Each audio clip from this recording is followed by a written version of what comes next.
मैं अजीत दुबे, अध्यक्ष भोजपुरी समाज दिल्ली और विश्व भोजपुरी सम्मेलन संस्था का राष्ट्रीय अध्यक्ष।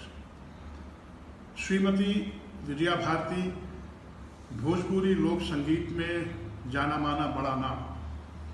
मैं विजया जी को पिछले 20-22 सालों से राजधानी दिल्ली में विभिन्न मंचों पे देख रहा हूँ। मुझे याद है द्वारका में सन 2000 में जिसकी मुख्य अतिथि श्रीमती शीला दीक्षित थी और 1 लाख लोगों की गैदरिंग विजया जी ने अपनी गायकी से सबका मन मोह लिया था।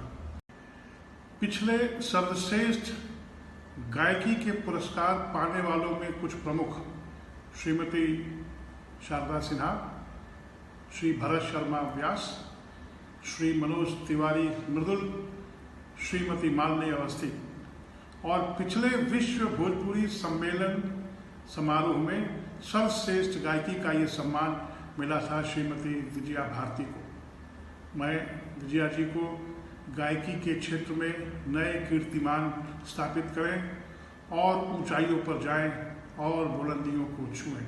इन शुभकामनाओं के साथ वो आगे बढ़ें।